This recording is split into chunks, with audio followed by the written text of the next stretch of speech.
Fanny's consequence increased on the departure of her cousins, becoming, as she then did, the only young woman in the drawing room, the only occupier of... I'm Ellen.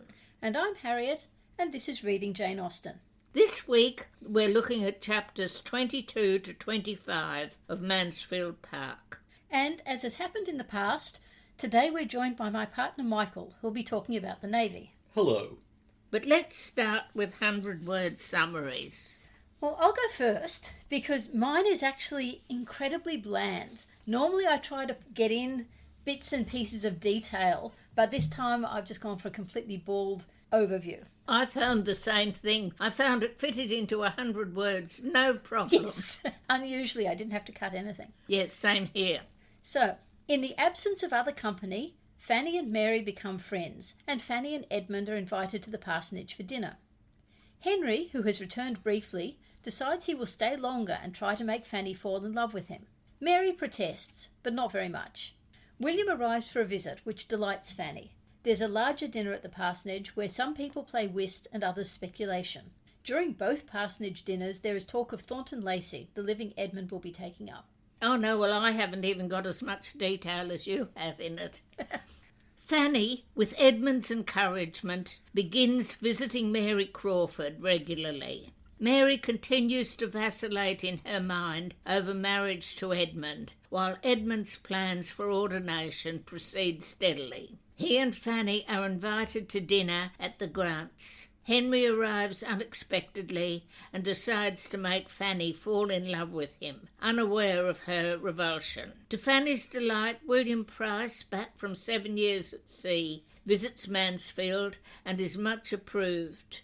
The whole Mansfield party is invited to the Grants, where Mary is forced to realise that Edmund intends to be a working parson, and Sir Thomas notices Henry's obvious interest in Fanny.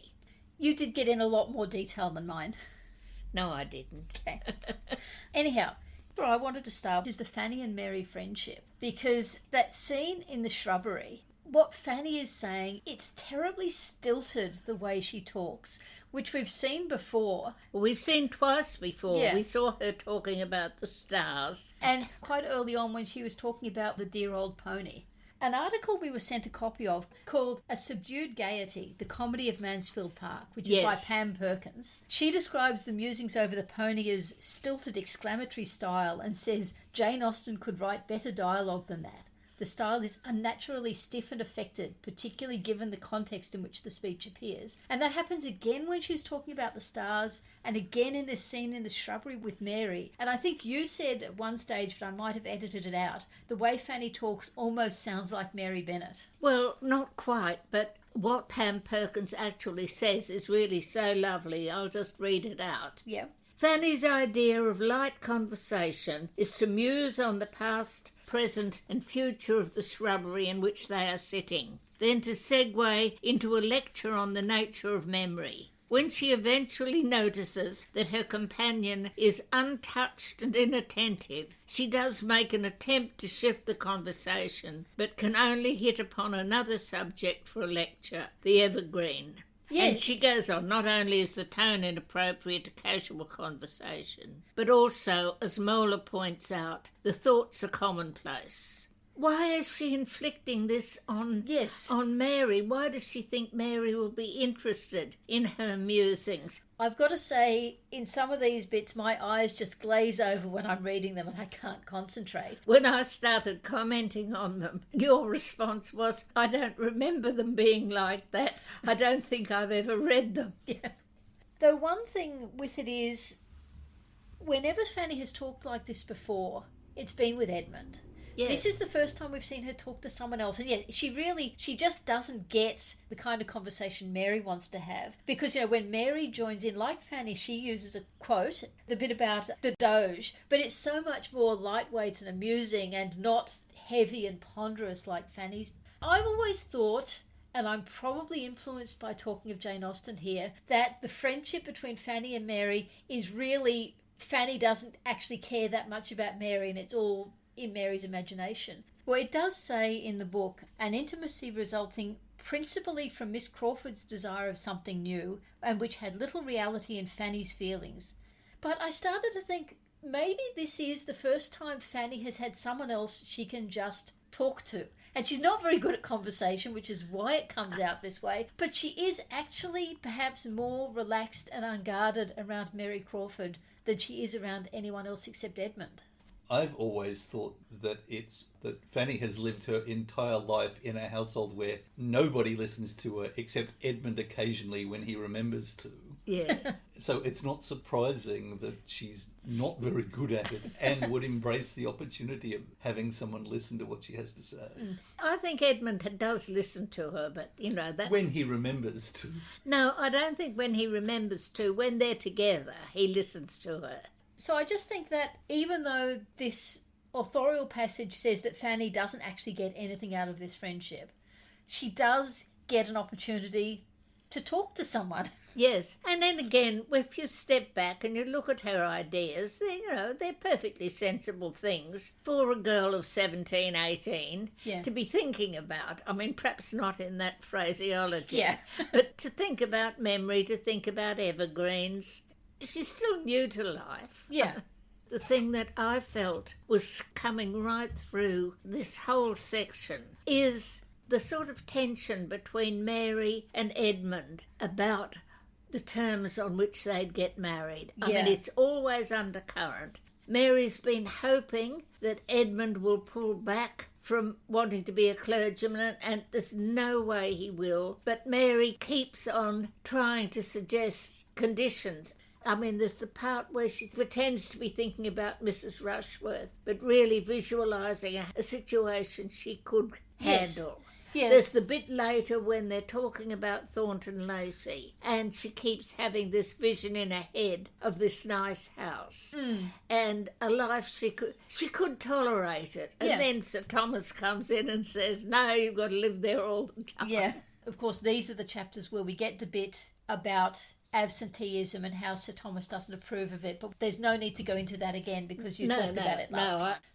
The other thing that we get in this chapter is, of course, Henry's decision that he wants to make Fanny fall in love with him and Mary's response to it. I mean, I suppose this is just the picture that Mary had. She's still thinking of, these young girls during their first season. There's somebody they fall in love with. And I think she's seeing it to start with in not much more than that. I still don't think it's a nice thing. But somebody is a sort of a Rocky Napier from Excellent Women.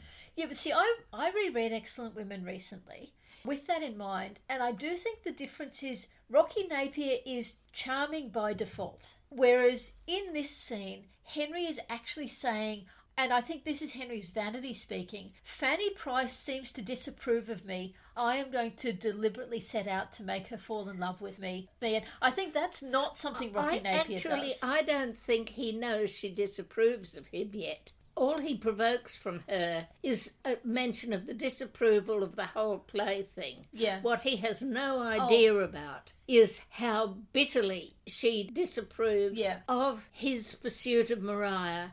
I think Henry Crawford is a textbook narcissist. Yes. That he sees that she does not fawn over him as he expects young women to do, and therefore feels that for the sake of his own ego, which is all that matters to him, he must prove his superiority by making... Yeah, well, he says to Mary, I must try to get the better of this. Her looks say, I will not like you. I am determined not to like you. And I say she shall. It's the language of a predator. And that's why I disagree with you with your defence of Mary, because she hears him so overtly talk in these predatory terms and not only doesn't admonish it, she facilitates it. Yeah. She does admonish it a little bit at first, but then she basically seems to think, well, you're only here for a fortnight and you're only going to make her fall a little bit in love with you and maybe it will do her good. She's trying to defend falling in love with Henry as a sort of rite of passage in coming out, that you have to have a crush on some older man. But of course the narrator, and again Jane Austen uses these words very deliberately, says she left Fanny to her fate. I mean, my initial reaction when Mary Crawford first says, oh no, you can't do that, I was thinking, good for Mary. And then you have this complete turnaround, and I am with the narrator that she has left Fanny to her fate, and that's just not very nice. That's what I see, Mary's defence of herself in her head. Yeah. Because she loves her brother and she doesn't want to see anything wrong. Yeah. So she can see him yeah. as being a good experience for a young girl to be in love with this person and then move on. I think in a post-Me Too world, it's hard not to read this and see Henry as a predator and Mary as his enabler. Yeah.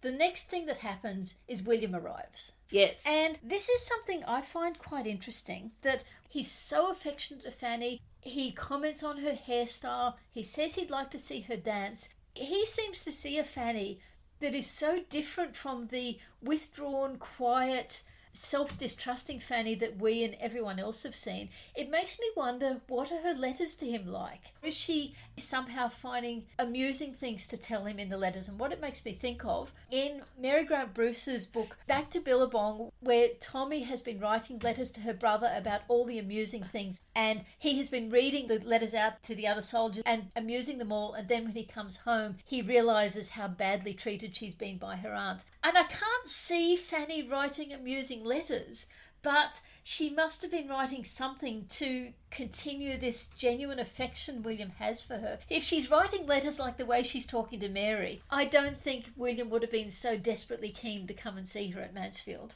I don't think she has to have written funny letters in order to have written warm and sincere letters. That's what I've always assumed, that she is much more open with him about her feelings than she is with anyone else, that she can be less guarded, more open, without having to be funny and have a different personality. And it could be a lot of them were responses to what he'd said. Yeah. He said, this happened to me, and she writes back with her feelings. Oh, when you were in that danger, I feel so strongly for you.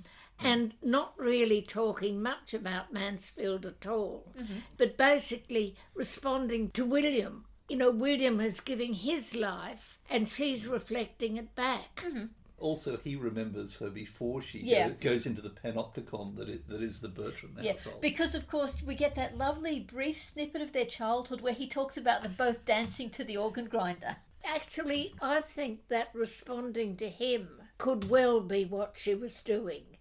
That what she really made William feel was anything he had to say was really important and interesting. And he's a great one for talking about himself. Yeah, when he's there, everybody loves him and responds to him, and he tells these wonderful stories of his life in the Navy. Everyone responds so positive to William and so negatively to Fanny. Yes.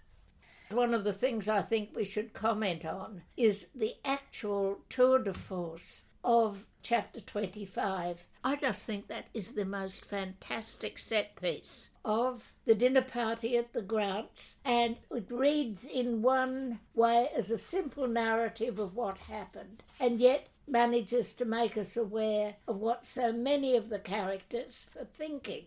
A few episodes ago, when we were talking about Southerton, I said some people argue that scene by the gate at the Ha-Ha is very symbolic. And the game of speculation is another one where, if you're trying to find symbolism in Jane Austen, you could say it's here, where Mary has secured William's knave at an exorbitant rate and says, "There, I will stake my last like a woman of spirit. No cold prudence for me. I am not born to sit still and do nothing.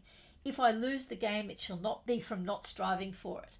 And that is just Mary giving a specific example of a broader generalisation about her character. And also, of course, what's coming through is how currently angry she is about what's happening with Edmund. Yes, but I don't think, though, what she says there describes anything she actually does. But it's how she sees herself. But does she do any risking of herself? I see it differently. I think it's her saying, I will only marry you on my terms. You say yes or not. Maybe it's not an exact one-for-one match, but what we see in this game of speculation is Mary basically, she wins, but at the same time it costs her more to win than the winning is. It's a suggestion, I suppose, that things are not going to go well for Mary, but it's not an exact picture of how they don't go well for Mary. No, it's not. It's just that I really do find it difficult to see the game of speculation as being symbolic. I mean, you'd have to do a terrible lot of twisting to find anything that Mary Crawford did, which was risking everything on not exactly one throw of the dice, but that sort of thing. Yeah. And winning, but at a price that she wasn't prepared to pay. Yeah. Now, I find it terribly difficult to twist anything that happens into that pattern. I just think it's a wonderful set piece. In one way, it's a simple narrative of what happened, and yet it manages to make us aware of what so many of the characters, at least of what Mary, Henry, Fanny and Sir Thomas are thinking.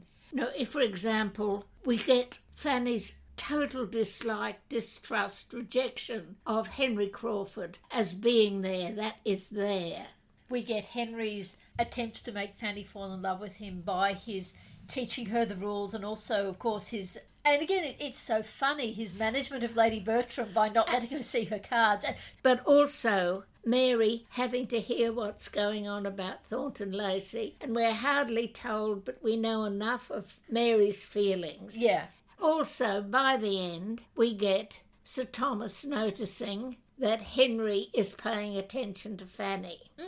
Actually, I suppose you could say that part of the reason behind Mary's risky play at speculation and her statements about being willing to risk everything is simply influenced by the fact that she's really angry at the time. That she's really angry with Edmund, that she's really angry that she doesn't have as much influence over him as she thought she did. That he's just dug his heels in, that she will have to make all the concessions. Yes, and she's already made some in that she's coming to terms with living in the country, and she feels like he's not making... Yes. Well, he isn't. Well, no, he's not. You know, he's under Sir Thomas's thumb. And also he's had all his life preparing to be, to know he has to be a clergyman and thinking through what it means. Look, I've got a big extra point I want to make. I really wanted to say this time, and I want to get it said, is my gradual coming to what I think is the why I feel the way I do about Fanny. And that is, you start with Fanny as this little orphan child. She's not an orphan, but living with unsympathetic relations. And I have no idea if there were predecessors, but there's certainly a huge quantity of followers. You think from the 1840s where you've got Jane Eyre and Oliver Twist and David Copperfield, then right through to the ones that I loved when I was a sort of an 8-9-year-old, which was Rebecca of Sunnybrook Farm and Anne of Green Gables and Pollyanna, and coming right down to the present day where we have Harry Potter, who comes into that pattern, and it's a pattern that puts you totally on side with this ill-treated heroine. I suppose before that you do have Cinderella, after all. Oh, well, it's a Cinderella's... Well, I don't know what came before Jane Austen. Yeah. King Arthur. Oh, that's right, King Arthur fits in there too. So you're engaged with this person who's with relatives that don't understand and don't appreciate them, but you, the reader, appreciate them, and you, the reader, want to see them come out on top at the end. And so right through you're interested in them, and in a sense you don't really have to like them. We're totally interested in them, we're caught up in their fate. Are they going to be happy? Are they going to come out of all this feeling happy? And so with Fanny, what we've got is Jane Austen picking up a classic character which Pan Perkins calls the Bernie-esque heroine, who's this very good girl. But Jane Austen has got the really good girl, and she's looking at her, and you see her jealousies, you see her fighting with all these parts of her personality. You see this happening, and yet you're for her because right from the start, you want things to go well. Though it occurs to me that this may even have been what Jane Austen wanted to do, that she wanted to take up a character like this and say, look, that's not what they're like. This is what a Bernie-esque heroine is like in real life. Yeah. She starts off being put down. This is how a girl like this tries to be good and what she encounters. And that is interesting, and that's why you care about Fanny, or why I care about Fanny. She's shy, she's priggish, she's sickly, and yet you care what happens to her because you've been caught up in this standard narrative of your sympathies are with this person. It's just that the Out of Green Gables and Rebecca's, they're much more exciting characters. And she's not priggish in isolation. I mean, Sir Thomas is incredibly priggish. Edmund is exceptionally priggish. You think she's less priggish than they are, do you? Well, I think she's equally priggish, but she's not pompous in the insufferable way. Well, she never gets a chance, does she? That's one of the things, again, I like in the Pam Perkins article. Or she quotes somebody who says, well, it's all right being terribly good like this, but if nobody notices, are you being a good influence in society? But I feel I've sort of come up with the way I think about Fanny. Okay, well, in terms of favourite sentences, I know Michael actually had a favourite sentence he wanted to share this time, which he hasn't done in the other times he's come on. All right, let's hear it, Michael. Except Ellen has already read out the first half of my favourite sentence at the very beginning, but that's okay. That allows me to truncate. She had hitherto held so humble a third, it was impossible for her not to be more looked at, more thought of, and attended to than she had ever been before, and where is Fanny became no uncommon question, even without her being wanted for anyone's convenience. Did you want to say why that's your favourite sentence? Well, I like the irony that the major change is demonstrated by the fact that people are not only ever noticing whether she's there or not based on them wanting her to do something for them. No, well, I mean, it's just that Jane Austen able to sort of get 4 or 5 meanings into a few simple words that on the surface seem to be straight descriptive narrative. Yes. The one I've chosen shows the extent of Mary's acceptance of possible marriage before she hears of the coming ordination. Mary is supposed to be talking about what it's going to be like when Mrs. Rushworth comes. And she says she spent the last 5 months in the country and she'd never have expected to be able to bear it. Yeah. But she says she can even suppose it pleasant to spend half the year in the country. She says an elegant, moderate-sized house in the centre of a family collections, continued engagements among them, commanding the first society in the neighbourhood, looked up to perhaps as leading in even more than those of larger fortune, and turning from the cheerful round of such amusements to nothing worse than a tete-a-tete with the person one feels most agreeable in the world. And she says we don't have to pity Mrs. Rushworth for that. But of course what she's saying is she's visualising a possible marriage to Edmund, and could she stand it? And if it was like that, yes, she could. And I find it's just terribly sad. Here she is trying to build up her hopes. Over and over again they keep saying, no, it's not going to be like that. I've gone for quite a short one this time. It's where Lady Bertram asks Sir Thomas whether whist or speculation would amuse her most. And Sir Thomas thinks about it for a bit and then recommends speculation. And it says, he was a whist player himself and perhaps might feel that it would not much amuse him to have her for a partner. Michael and I had the long ones, you've got the short one. I think it's quite an achievement to find a short sentence in Mansfield Park. Well, my others, I just really focused on Lady Bertram this time. There was, I will ask Sir Thomas as soon as he comes in whether I can do without her. I think that is beautiful, that one. Yeah. And then the lead into the one I did read was, what shall I do, Sir Thomas, whist or speculation, which will amuse me most? Yes.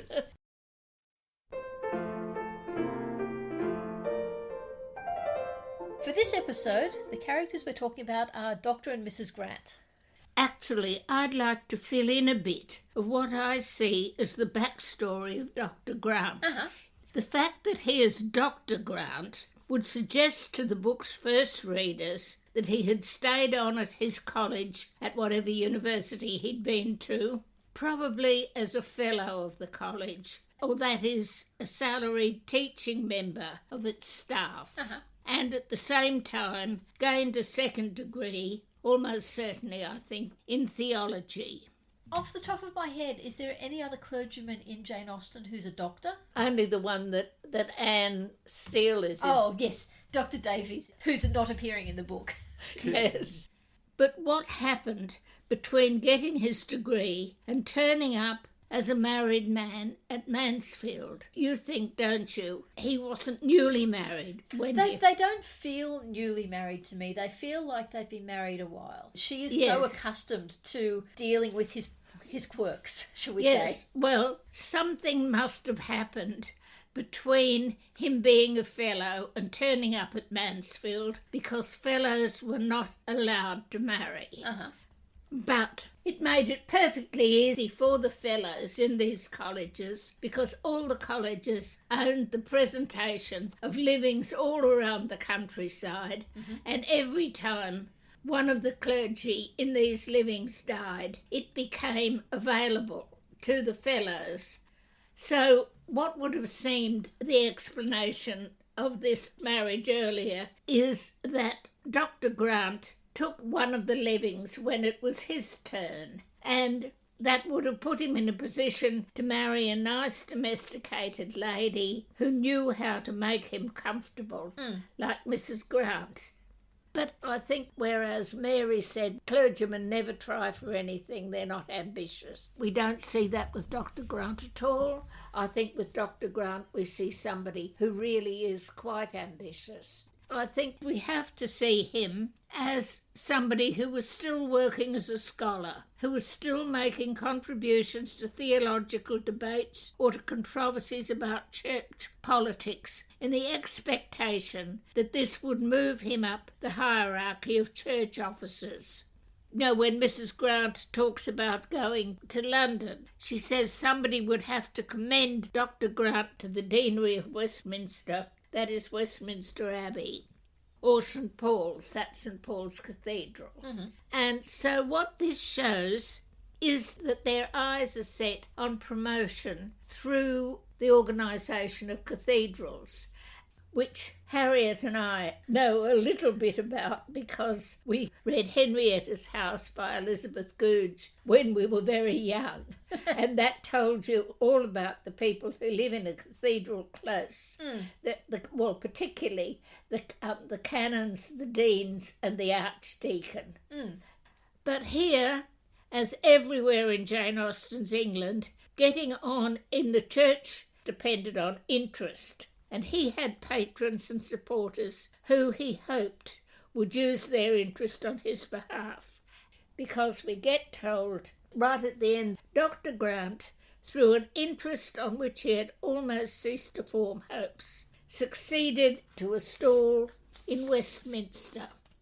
Succeeding to a stall at Westminster was in fact insider slang for becoming a canon of Westminster Abbey, one of the group of clerics who, with the dean and the archdeacon, conducted the business of the cathedral.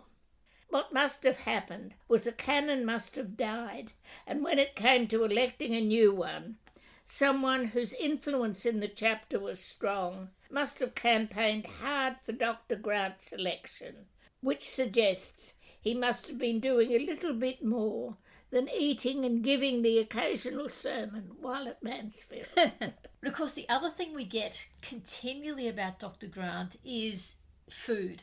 As Mary says, he must have his palate consulted in everything. There's the discussion early where he doesn't believe the apricots from the Moor Park tree are any good. But then when I searched through it, I actually discovered either he's very fussy or his cook isn't very good when it comes to preparing poultry. Because first of all, he's disappointed about a green goose. And later he's ill because he fancied the pheasant was tough and sent it away. Yes. And then after that, we have the turkey that cook insists they'll have to eat the next day. So that's what leads in the end to what Tom hoped for in the beginning, when Tom said that he was a short-necked, apoplectic sort of fellow and plied well with good things would soon pop off. Yeah. And of course he does. After 3 great institutional dinners, he dies. Yeah. So that's basically what does for him in the end as well. Can I go back to the poultry reference? Yeah. Because I think what we don't think today, because eating chicken in particular is now an everyday thing, the continuous references to eating poultry shows where their money went. Yes, is an extravagance. Yeah. Eating poultry, particularly turkey, was very expensive. I'm sure it was their own turkey. I disagree. Turkeys were not something that ordinary people kept at this time. The turkey in particular, they would have had to have bought in. What about the goose? I mean, they would have kept plenty of geese. Yes, they would have kept geese. And what about the pheasant? That would have been a present from somebody who'd been out shooting. Who'd been out shooting. Edmund or Tom or someone like that. So that's Dr. Grant, but then Mrs. Grant is this lovely woman, and she does, as Mary said, she spends her whole life basically placating Dr. Grant. I was thinking it's kind of like Charlotte Lucas spends the rest of her life managing Mr. Collins. Yes. Dr. Grant, I think, is in many ways a superior person to Mr. Collins. Well, he preaches these good sermons. Yes, and he is an intelligent, well-read, educated man. He just happens to also be selfish and to sulk. She has also presumably married Dr. Grant because she's not a pretty woman, and so she goes into it with her eyes open. But she probably goes into it with a lot more respect for him. Yes. I mean, what she's seeing is this clergyman on a sort of career path. Yeah. But when he complains about the Moor Park, she's the one who placates Mrs. Norris. She's sweet about it, The whist table is formed really for the amusement of Dr. Grant by his attentive wife. She's always making sure everything goes smoothly for him, maybe just to make it easier for her so he's not going to sulk all the time. But she is just a lovely person. When Mary's gone home and said Edmund won't be able to come to Southerton with us because he's staying with his mother, Mrs. Grant says, I will come and stay with Lady Bertram. When Mary comes home and says, we can't find anyone to play the cottager's wife, at the request of Miss Crawford, Mrs. Grant had, with her usual good humour, agreed to undertake the part for which Fanny had been wanted.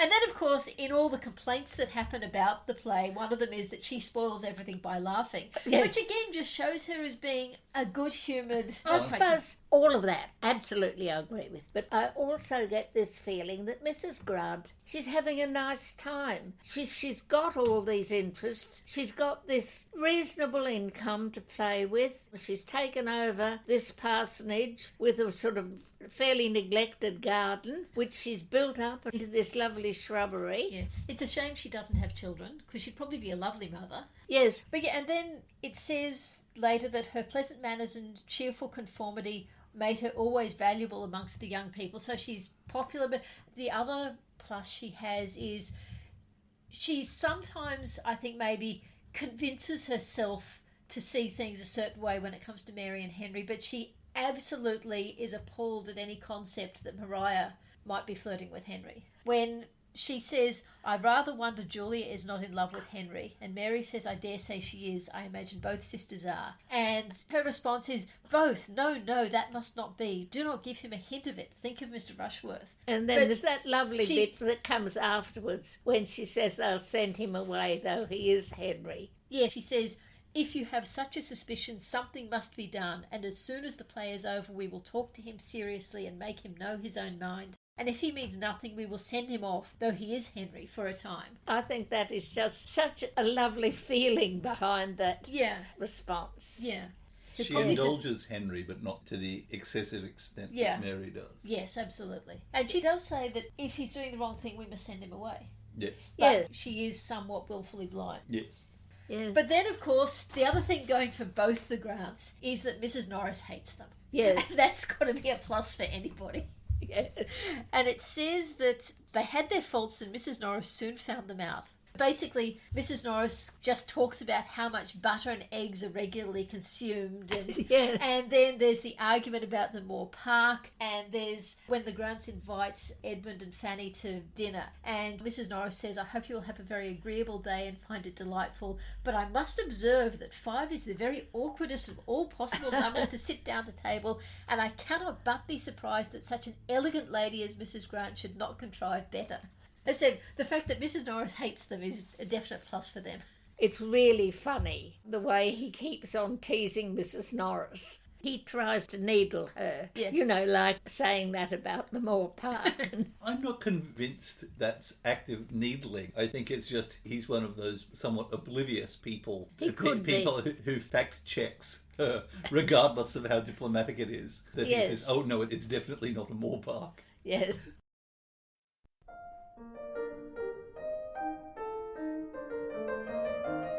So as I said at the start, the reason Michael has joined us today is to talk about the Navy. So over to you. So today I want to talk about the Royal Navy in Jane Austen's time.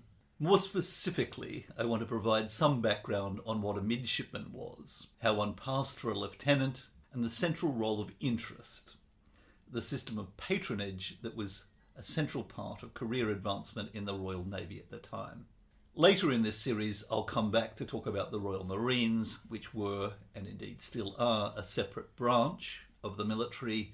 And later, when we finally get to Persuasion, my favourite Jane Austen novel, I'll talk about the higher ranks of captain and admiral. So Jane Austen was writing at a time when Britain had become the world's preeminent naval power. At battles such as St. Vincent, the Nile and Trafalgar, the Royal Navy comprehensively defeated much larger French and Spanish fleets. Remind us of the date. Okay, so Trafalgar was in 1805, and from that point, Britain was completely dominant. The Royal Navy's power would allow Britain to expand and maintain its economic and imperial power throughout the 19th and well into the 20th century. And so that means that throughout William's time at sea, that was in this period when Britain was totally dominant. Yes, so William's career would not have included major battles. The very fact that William's ship has a chaplain tends to indicate that it was a larger ship, and so he would have been on blockade duty, he would have been on convoy duty, that he wasn't on a fighting frigate. Yes. Jane Austen had strong family connections to the Navy, with her two youngest brothers, Francis and Charles, both being naval officers. Jane Austen's personal experience of the Navy mirrors Fanny's in both its knowledge and its ignorance. William in Mansfield Park, like Captain Wentworth in Persuasion, also presents us with an idealised version of a major cultural shift in the Royal Navy at the time, its increased gentrification. In Mansfield Park, we can see William as an exemplar of the new Navy, in contrast with the old Navy, represented by the venal and morally dubious Admiral Crawford and his circle of vices and rears. In William, we are probably also seeing an idealised version of Charles, the younger of her two naval brothers. Charles was closest in age to Jane, and he is known to have written regularly to her. He also bought Jane and Cassandra crosses in the same way William does for Fanny in the novel. Although he could afford topaz and William could just afford amber. I'm not sure there would have been a price difference. I think topaz versus amber is more about what port you're in. He bought the cross at Sicily. Ah, okay. Sicily seems an unlikely place to buy amber. Well, there's a footnote in my Cambridge edition. Amber being cheaper than topaz, a gemstone, implies William's more limited resources, since as a midshipman he would earn about a quarter of the pay of a lieutenant, and his prize money would also be much less. Yes, but, amber is from the Baltic. So, becoming a midshipman was, in essence, a form of apprenticeship.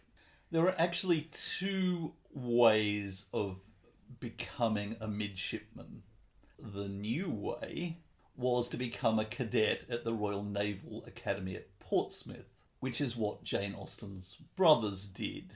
However, this was relatively uncommon and was widely looked down on within the Navy, and I am quite confident that William did not go to the Royal Naval Academy, that rather he went to sea at about the age of 12 or 13, rated as a captain's servant. The granting of such a position was entirely the ship captain's perquisite and was in fact a fiercely guarded privilege. Gaining a midshipman's post therefore relied, even at the very beginning of one's career, on interest, the boy having family or other social, political or economic connections to the captain. The captain was then responsible for the boys' naval education, which included both practical skills in sailing the ship. Midshipmen, for example, were colloquially known as reefers because they were light. They could be sent up to the uppermost masts and reef the sails in high winds. Midshipmen were usually given a sea daddy, an experienced, able seaman who would teach them practical skills like knotting and splicing, and not forgetting the all-important skill of sewing. However, by Jane Austen's time, there was an increasing emphasis on more academic skills like mathematics and astronomy that were so essential to blue sea navigation. In other words, navigating a ship outside sight of land. Which might explain Fanny's interest in astronomy shown in the book. Well, not explain, but be an aspect of. Well, her interest in astronomy probably reflects William talking about it in his letters. Yes, so there was this growing interest in these more academic skills like mathematics, astronomy, surveying and map making. We meet William in the novel at a critical point in any would-be naval officer's career. So the first thing to say is that a midshipman is not an officer. A midshipman is someone training to be or aspiring to be an officer. He has served his sea time, which is indeed 7 years, and is preparing to pass for a lieutenant. So what does that mean? Well, that involved going before a board of post captains who would review the candidates' journals and logs as well as their captains' reports on their conduct before asking them a series of questions to satisfy themselves of the candidate's fitness to hold a commission. So in contrast to army officers that I talked about in a previous series, naval officers had to prove that they were actually competent and had the skills required to undertake their duties in order to pass for a lieutenant. However, by the time of the novel, the process of passing for a lieutenant had become much more complex and much more overtly political. So firstly, it is important to realise that lieutenant at this time was not a rank as in the modern military, but a post tied to a position on a particular naval vessel. The rapid expansion of the Navy during the Long War with France meant that there were far more qualified candidates than there were positions, leaving young gentlemen like William facing the very real possibility of having their careers stall regardless of their ability. Many prospective officers passed the board but were never offered a commission, leaving them condemned to stay either perpetually a master's mate or to defect to the merchant service, or in a few cases to defect to the infant US Navy or the navies of the emerging South American countries. Gaining a commission therefore required two things: being able to pass for a gentleman and interest. Earlier in the 18th century, the Royal Navy had a surprising degree of social mobility, with a relatively large number of naval officers having started their careers as ordinary seamen.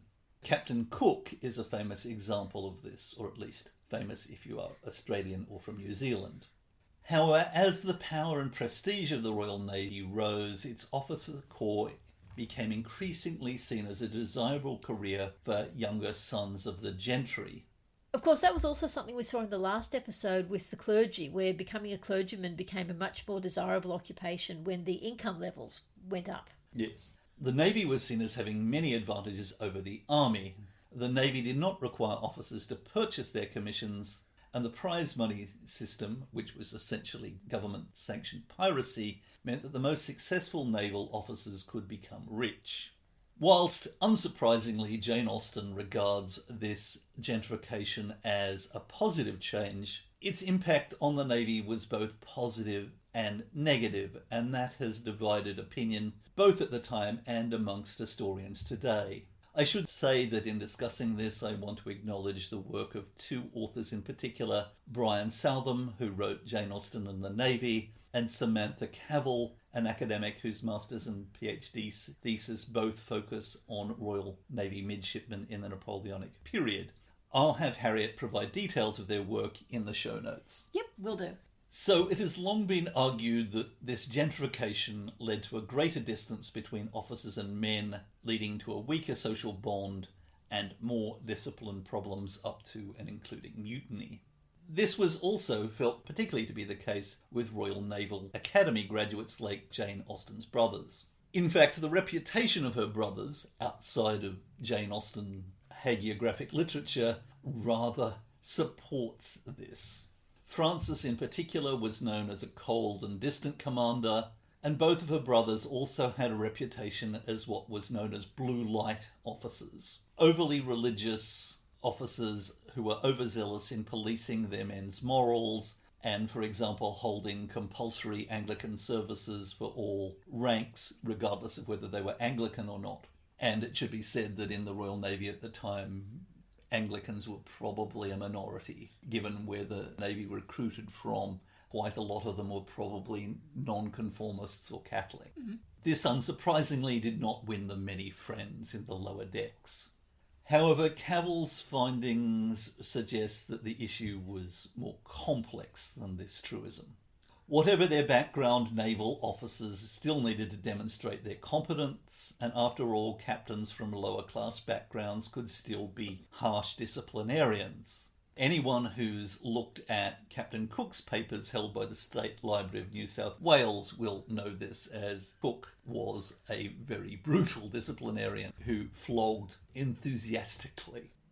So one effect of this gentrification had a direct impact on whether one passed for lieutenant, because increasingly as these boards became populated with post captains from the gentry class, a new secret criterion was increasingly used, and that was that the candidate be able to pass for a gentleman. They have both the manners and the family connections to be acknowledged as a member of the gentry class. In other words, they wanted officers to be part of their own social world. And so many of those who passed the board who were never offered a commission, it was because they had failed to pass for a gentleman. And therefore, whilst they were recognised as competent, in other words, they were offered a master's mate's ticket to become a senior warrant officer, the examining board did not put their name forward to the Navy that they be offered a commission. Mm-hmm. However, Jane Austen is at pains to show us that William has the manners of a gentleman, unlike his father, but she makes it equally clear that his future is in doubt due to his lack of the other essential invisible criterion required, and that is interest, having the backing of powerful naval and political patrons.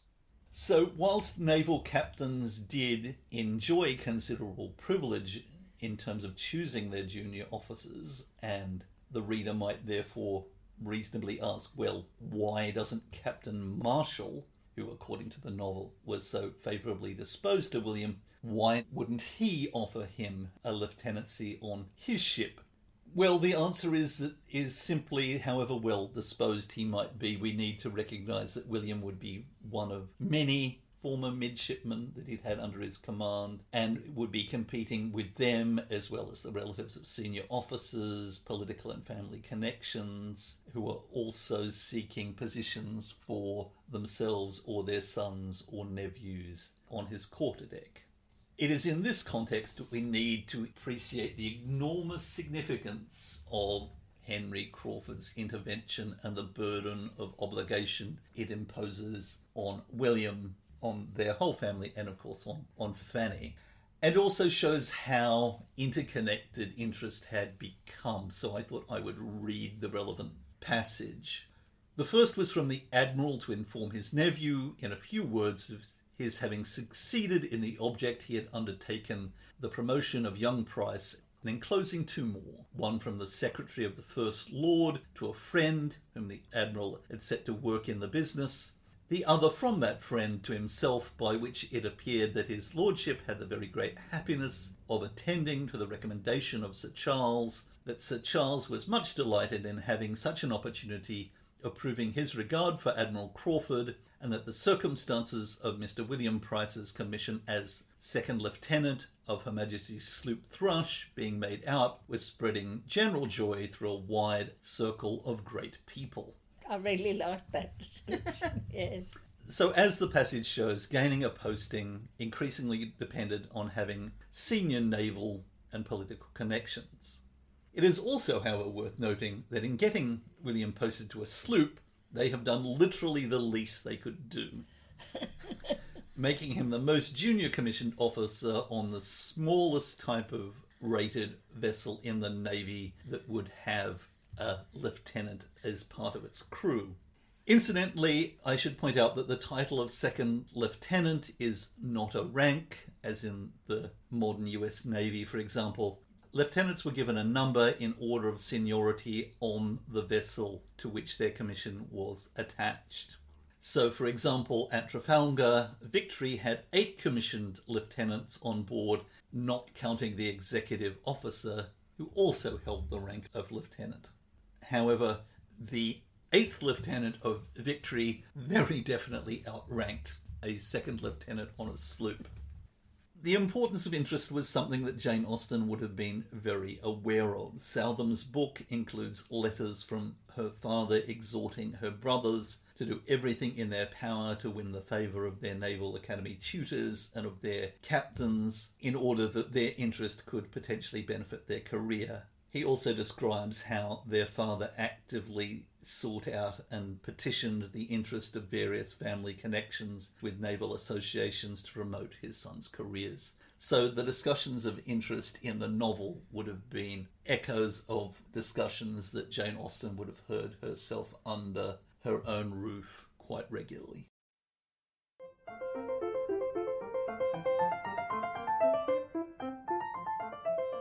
So I'm only going to be talking about 4 of the pop culture versions today, the 3 adaptations and then the web series modernisation. As usual, starting with the 1983 BBC series with Sylvester Latouzle and Nicholas Farrell, it, as is traditional, is generally following all the main plot points in more or less the same order. So Fanny is caught out in the rain. Dr. Grant goes out with an umbrella to bring her in. They do tighten things up a bit in that the conversation in the shrubbery is clearly the same day before Edmund comes to take her home. But it does include the quote about being like the Doge and also the conversation about Mr. Bertram. One thing I did quite like, when Fanny is sitting in the carriage, she is looking absolutely delighted as if this is such a novelty for her to be sitting in the carriage going somewhere. Yes. And it does have a little bit about her wearing the white dress with the glossy spots. Henry has his conversation with Mary about wanting to make Fanny fall in love with him, and it finishes with him reading in one of the newspapers the Admiral has sent him about William's ship being in. So he goes to Mansfield to tell Fanny about it, but William has already arrived. Oh, right. But Fanny shows him the amber cross that William has given her. Then it cuts directly to the scene of speculation. Sadly, they've cut out a lot of the explanation as to why Henry is helping Lady Bertram and Fanny, but it does keep some of Mary's lines, and it does, in the background, have an argument between Dr. Grant and Mrs. Norris about how the whist has gone. Now, one thing that's missing is there's no discussion about Thornton Lacey and absenteeism, which is a little bit odd, because this version doesn't normally try to be so very faithful, but they've obviously decided that's something they can lose. By contrast, as I think I said last time, the 1999 version with Frances O'Connor and Johnny Lee Miller, and around this time it has things that just are completely not in the book, and it also shuffles the order a lot. So, for example, there doesn't actually seem to be a scene where Henry says he wants to make Fanny fall in love with him. What you have instead is a scene of Fanny is sitting reading in the library, and Henry is kind of prowling around for no readily apparent reason. He gets a book, he asks Fanny what she's reading, and he offers to read aloud from it. This I did quite like. He reads the section from Sentimental Journey about the starling saying, "I cannot get out." I don't find most of the Henrys very charming, but I did like the way he read this. I did find it quite moving listening to it. And of course, that's also nicely harking back to a scene they didn't have at Southerton with Maria Bertram saying, "I cannot get out," as the starling said. And it picks up on the scene in the book where Henry reads Shakespeare and Fanny is caught up in it. Yeah. So I thought that was a nice scene, although a little bit out of left field in that there's been no suggestion before that Henry is interested in Fanny. But the other thing that's happening with that scene is you have Maria overhearing it. because this is before the marriage. Oh, right. And after Maria has overheard that, she goes straight to Sir Thomas, and that's when Sir Thomas does offer to get her out of the marriage, and Maria says she wants to get married in a fortnight. So in this instance, it's not that Henry has left, it's that she has seen Henry showing an interest in Fanny, and that's what's made her angry, and that's why she's determined to marry Rushworth. You do have Fanny getting caught in the rain. Mary goes out with the umbrella, and Fanny is absolutely drenched. So Mary is helping her, and she strips down to her chemise while Mary is drying her off, and even starts undoing the things on her stays. Yes. Which is another sexing it up scene. Kind of unnecessary, I thought. And then Fanny tells Mary that Edmund is about to take orders, and this is apparently the first Mary has even heard of it. So they've really compressed that side of things down. They've taken William out of it completely. No visit by William at all. And the game of speculation, and they do have the discussion of Thornton Lacey in this one, but it comes after the ball. So, as I said, the order is completely jumbled around. It's fascinating to see what they do leave in and what they don't leave in this particular segment. The 2007 version with Billy Piper and Blake Ritson, after the wedding, Fanny is playing with some random child in the library. Don't know who the child is. And Henry comes in to, as he puts it, revisit the scene of the crime, because that's where they were having their rehearsals, I guess. And that's when he tells Fanny how unlucky they were that they couldn't put the play on, and Fanny says everyone had indulged themselves enough. What social level is this child? Presumably it's some little child who's come with its parents to the wedding. Oh. So yes, the child... No, but on the other hand, this is a sort of a period when not many people came as guests. All you need to do is see Fanny's hairstyle in this to know how much care they took with their period research. Yes, I was about to say, historical accuracy was not a major concern in this.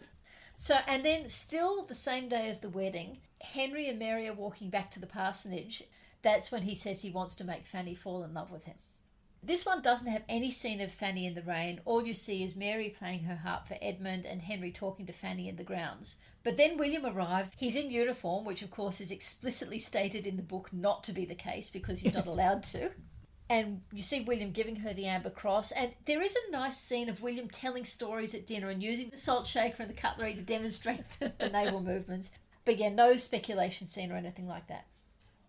Now, the only other one I wanted to talk about in terms of the modernisations is the 2014 web series from Mansfield with Love. In this one, the scene in the rain comes before the wedding. Mary has asked Frankie to meet her for coffee, and Frankie is standing in the rain waiting for her, and then she eventually contacts her on Twitter and Mary turns up. It's at this point in the web series that Mary starts making her own videos. And she is very condescending about Fanny, which fits with what I said in the book where I feel Mary's a bit condescending towards Fanny, but it's much more overt here. The other thing that I think is meant to get you offside with Mary, Frankie has been thinking that all these videos she makes for William has set up the privacy settings so he's the only one that can see them. Mary finds out that in fact the privacy settings haven't been set up so that anyone can find them. And she decides not to tell Frankie about it. Now, in this one, Henry again decides he wants to make Frankie fall for him.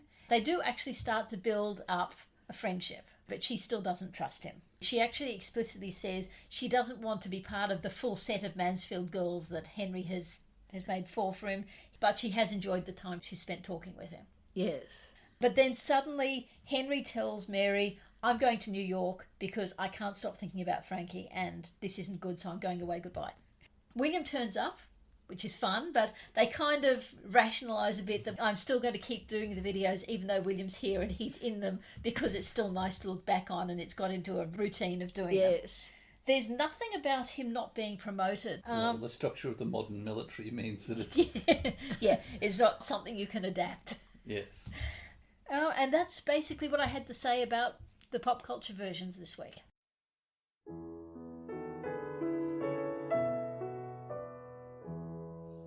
You've been listening to the Reading Jane Austen podcast with me, Harriet.